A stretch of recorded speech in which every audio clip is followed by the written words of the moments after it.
Hello friends, welcome to SSC coaching centre. दोस्तों, आज के वीडियो में मैं आपके लिए चक्रवृद्धि ब्याज और अलजेब्रा के कुछ इंपॉर्टेंट प्रश्न कराऊंगा। सबसे पहले तो मैं आपको चक्रवृद्धि ब्याज करा रहा हूं और चक्रवृद्धि ब्याज का जो क्वेश्चन एग्जाम में पूछा जाता है या तो 2 वर्ष के लिए पूछा जाएगा, 3 वर्ष का या फिर 4 वर्ष का। ठीक है, 2 वर्ष का चक्रवृद्धि ब्याज पूछेगा, 3 वर्ष का या 4 वर्ष का। अभी तक पिछले पेपर आप देख लेना, 2, 3, 4 बस यही पूछा गया है कि 2 वर्ष का चक्रवृद्धि ब्याज बता दो, 3 वर्ष का बता दो, 4 वर्ष का बता दो। तो ये तीनों सवाल हम देखने के बाद में फिर देखेंगे अलजेब्रा के वो इंपॉर्टेंट प्रश्न जो आज तक आपने नहीं सीखे हैं।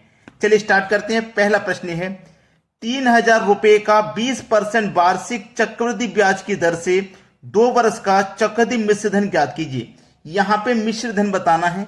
चलिए, यहां पे सबसे पहले मैं जो रेशियो मेथड आपको बताऊंगा वो नोट कर लीजिए। ठीक है, रेशियो मेथड है 2 वर्ष के लिए, 3 वर्ष के लिए और 4 वर्ष के लिए, क्योंकि यही प्रश्न परीक्षा में पूछा जाएगा। या तो 2 वर्ष का ब्याज बता दो, या 3 वर्ष का बता दो, या फिर 4 वर्ष का बता दो। हम आपको रेशियो मेथड बताएंगे। तो 2 वर्ष का जो रेशियो मेथड है वो होता है 2:1।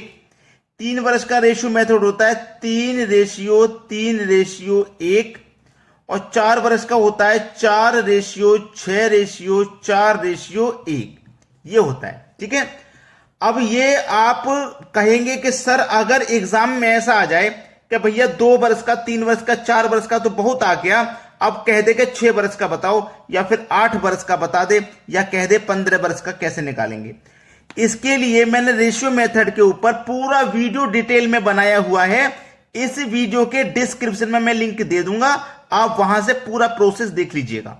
ठीक है, चलिए 2 वर्ष का होता है हमारा रेशियो मेथड 2:1। तो हम क्या करेंगे, 2:1 से सॉल्व करेंगे क्योंकि हमसे 2 वर्ष का पूछ रहा है। ठीक है, तो हमारे पास राशि कितनी है, 3000 रुपया है।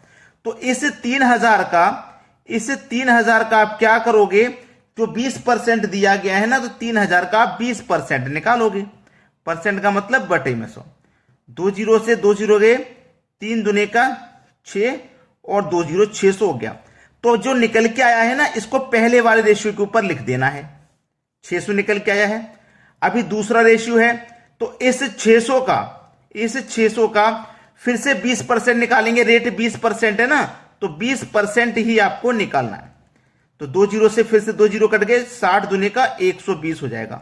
तो जो 120 है उसे दूसरे रेशियो के ऊपर लिखना है।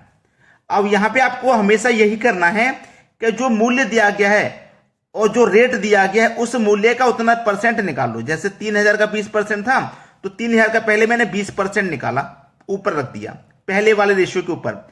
अब जो पहले वाले रेशियो के ऊपर रखा है ना वैल्यू, उसी का फिर से 20% निकालोगे आप, फिर उसे दूसरे रेशियो के ऊपर रखोगे। ठीक है, अब क्या होगा, इनका मल्टीप्लाई। तो 6 का मल्टीप्लाई 2 से कर दो, मतलब 1200 हो जाएगा। 120 का मल्टीप्लाई 1 से कर दो तो 120 ही हो जाएगा। दोनों को जोड़ दो, 1200 और 120, ये हो जाएगा 1320। ये आपका ब्याज है। ये क्या है, आपका ब्याज। आपसे तो मिश्र धन पूछा था, तो मिश्र धन क्या होता है, मूलधन प्लस ब्याज। तो 3000 रुपया आपका मूलधन है, इसमें जोड़ दो ब्याज जो कि 1320 है, तो ये हो जाएगा आपका 4320 रुपया। सवाल यही खत्म हो जाएगा। बहुत अच्छे से समझ में आ गया होगा। 4320 रुपया आपके सवाल का बिल्कुल सही जवाब है, क्योंकि उसने मिश्र धन पूछा है। मिश्र धन होता है मूलधन प्लस ब्याज। अगर केवल ब्याज पूछता तो 1320 रुपया हमारा आंसर हो जाता। चलिए अब देखेंगे अगला प्रश्न। अगला प्रश्न है, 8000 रुपए पर 5% प्रति वर्ष की दर से 3 वर्ष का चक्रवृद्धि ब्याज क्या होगा। यहां पे केवल ब्याज पूछा है, मिश्र धन नहीं। तो निकालो भाई, आपसे कितने वर्ष का पूछा है, 3 वर्ष का पूछा है ना, तो 3 वर्ष का निकाल लीजिए। 3 वर्ष का, यहां पे 4 नहीं 3 लिखेंगे हमने 3 वर्ष का आपको पहले ही करा दिया था नोट कि 3:1 ये होता है 3 वर्ष का रेशियो मेथड। तो कर लीजिए भाई, इधर लिख देता हूं मैं 3:1। जो आपके पास मूलधन दिया गया है 8000 रुपया, इसका क्या करोगे, जो रेट दिया गया 5%, तो 5% निकालोगे। परसेंट का मतलब बटे में 100। तो 2 जीरो से 2 जीरो कट गए, 8 पंजे 40 और 1 जीरो 400 हो गया। इस 400 को रखिए पहले वाले रेशियो के ऊपर। इस 400 का आप फिर से निकालोगे 5%, भाई 5% दिया ना, फिर से 5% निकालोगे तो 2 जीरो से 2 जीरो गया, 4 पंजे 20 हो जाएगा। इस 20 को लिखोगे दूसरे वाले रेशियो के ऊपर, ठीक है। अभी एक और रेशियो हमारे पास बचा है, 20 निकल के आया ना दूसरी बार में, फिर इस 20 का निकालेंगे कितना, 5% दिया गया तो 5% निकालना है हमेशा, ठीक है। चलिए इसको मैं कर लूंगा मल्टीप्लाई, 20 पंजे 100, ठीक है, 20 पंजे 100 और 100 से डिवाइड करूंगा इसमें तो 100 से 100 कट गया एक बार में, 100 से 100 कट गया कितनी बार में, एक बार में कट गया, तो इसके ऊपर 1 आ जाएगा। चलिए 400 का मल्टीप्लाई 3 से करो तो 1200, 20 का मल्टीप्लाई 3 से करो तो 60 और 1 का मल्टीप्लाई 1 से करो तो आपका 1 हो जाएगा। सभी को क्या करना है, जोड़ना है। 1260, 60 में जोड़ देंगे 1 तो ये हो जाएगा 1261 रुपया। 1261 आपके सवाल का बिल्कुल सही जवाब है, क्योंकि इसमें ब्याज पूछ रहा था, चक्रवृद्धि ब्याज पूछ रहा था। मिश्र धन अगर कह दे तो 8000 मूलधन है, मूलधन में ये ब्याज जोड़ दो, मिश्र धन हो जाएगा। ये आपके प्रश्न का बिल्कुल सही जवाब है। तो 3 वर्ष का भी आप रेशियो मेथड से बड़ी ही आसानी से निकाल पाओगे। चलिए अब 4 वर्ष का रह गया है, उसे और देख लेते हैं। अगला प्रश्न है, 5000 रुपए पर 4% प्रति वर्ष की दर से 4 वर्ष का चक्रवृद्धि ब्याज क्या होगा, 4 वर्ष का भाई। तो 4 वर्ष के लिए भी मैंने रेशियो मेथड लिखवाया था, 4:6:4:1 यही होता है। इधर लिख देता हूं मैं, 4:6:4:1। हमारे पास अमाउंट कितना है, 5000 रुपए का, और रेट कितना है 4%, तो 5000 का मैं 4% निकालूंगा, परसेंट का मतलब बटे में 100, तो 2 जीरो से 2 जीरो कट गए, 5 चौके 20 और 1 जीरो, 200 रुपया आ जाएगा। इसको लिखेंगे पहले वाले रेशियो के ऊपर। अब 200 का फिर से 4% निकालेंगे, 200 का फिर से 4% निकालेंगे, परसेंट का मतलब बटे में 100, 100 से कट गए ये 2 बार में, 2 चौके 8, दूसरे वाले रेशियो के ऊपर रख दो, ठीक है। अब 8 का फिर से निकालेंगे, 8 का 4% फिर से निकालेंगे, क्योंकि रेट 4% है, परसेंट का मतलब बटे में 100, 8 चौके कितना 32 और बटे में 100, तो 2 जीरो बाद 2 संख्या बाद दशमलव लगेगा, 2 जीरो है ना तो 2 संख्या बाद दशमलव लगेगा, यानी कि 0.32, ठीक है, 0.32 निकल के आ गया। अब 0.32 का क्या करेंगे, फिर से 4% निकालेंगे, क्योंकि एक रेशियो हमारे पास और रह गया है। 0.32 का फिर से 4% निकालेंगे, परसेंट का मतलब हो जाएगा बट में 100, ठीक है, परसेंट का मतलब बटे में 100। अब देखो इसका मल्टीप्लाई आप इससे कर दो, ठीक है, इसका मल्टीप्लाई आप इससे कर दीजिए, चाहे पहले ये पॉइंट हटा लीजिए, ठीक है, कैसे भी कर लो आंसर वही आना है। तो यहां पे देखो मैं 32 का मल्टीप्लाई 4 से कर दूंगा, तो 4 दूनी का 8, 4 तिया 12 और ये दशमलव आ गया। अब दशमलव कहां पे आएगा, 2 संख्या बाद दशमलव है, तो मल्टीप्लाई हमेशा 2 संख्या के बाद आएगा, ये बात आपको मालूम होनी चाहिए, ठीक है। जब हम मल्टीप्लाई करते हैं तो जितने संख्या के बाद दशमलव है, 2 के बाद दशमलव है, तो 2 के बाद आएगा, यहां पे नहीं आएगा। इन दोनों का मल्टीप्लाई हो गया ना, 1.28 आ गया, बटे में कितना भैया 100, बटे में कितना 100। अब 100 से इसमें आप डिवाइड दोगे, पहले तो इसको आप दशमलव को हटा लो, दशमलव के बाद 2 संख्या, तो बटे में 2 जीरो हो जाएंगे। अब ऊपर क्या बचा 128, बटे में बचा 10,000। अब 1 2 3 4 जीरो है, तो ऊपर 4 संख्या के बाद दशमलव लगेगा, 1 2 3, चौथी संख्या नहीं है तो जीरो लगा लेंगे, अब यहां दशमलव लगेगा, ठीक है। तो 0.0128, 0.0128 ये हो जाएगा। तो इसको हम इसके ऊपर रखेंगे।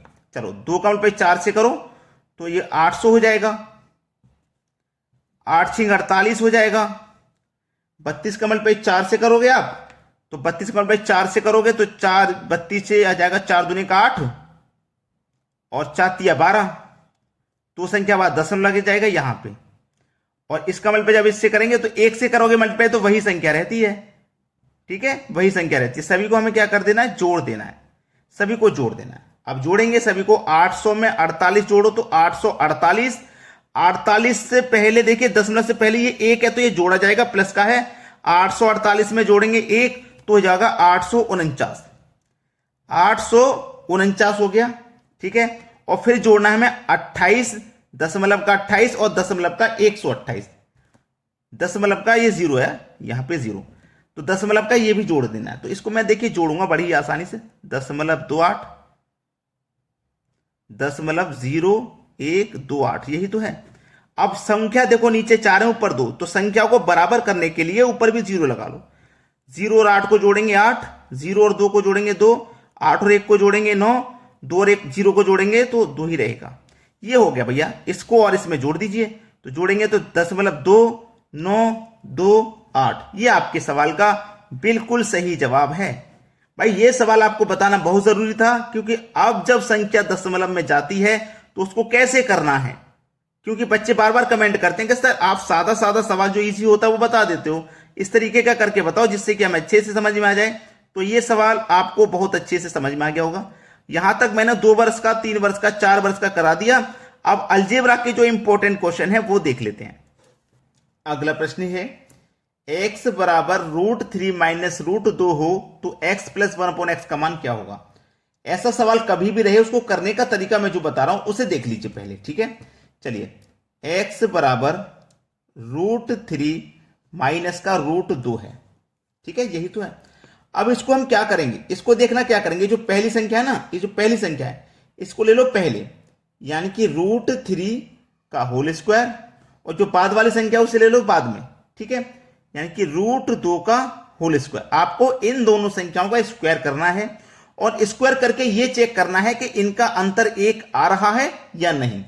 तो चलिए, रूट से स्क्वायर कट जाएगा तो इसका मान 3 आ जाएगा, रूट से स्क्वायर कट जाएगा तो इसका मान 2 आ जाएगा, और 3 और 2 में देखिए 1 का अंतर है या नहीं, 1 का ही तो अंतर है।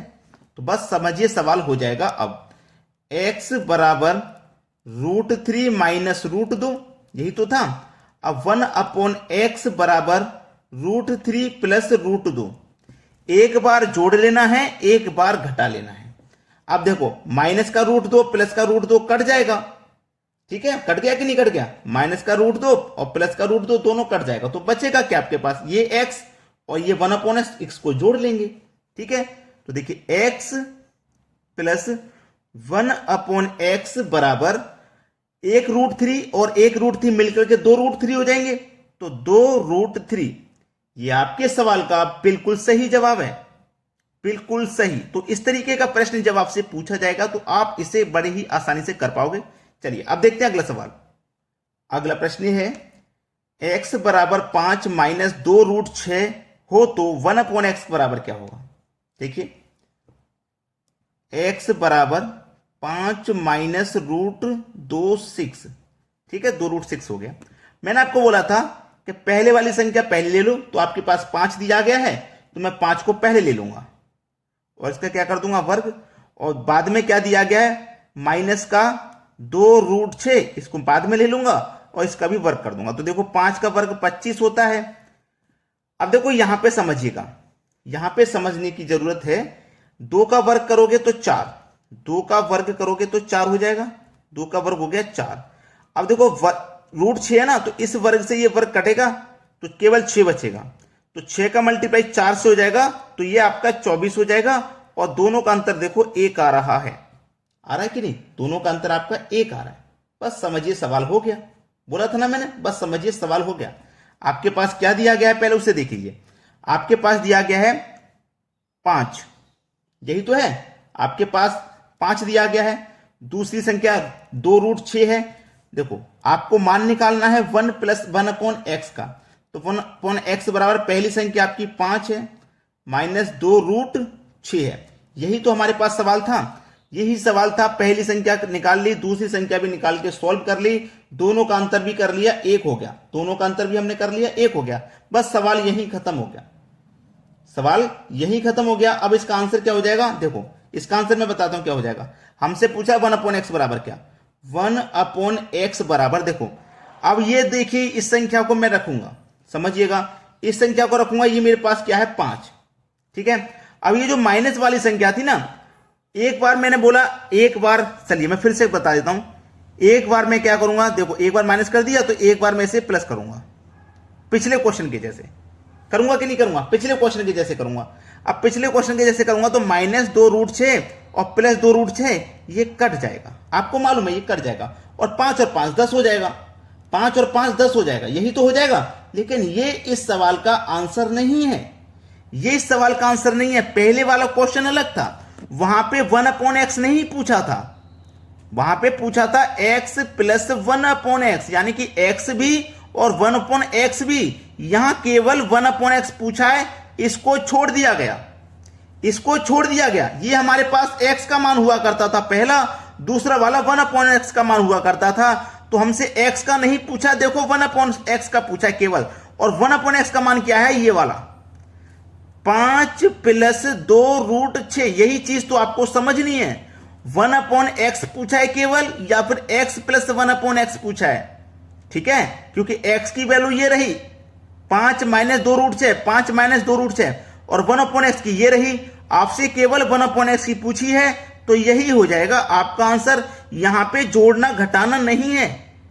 क्वेश्चन को समझ लीजिए एक बार पूरा, ताकि कोई गलती आपसे ना हो। अब देखते हैं अगला प्रश्न।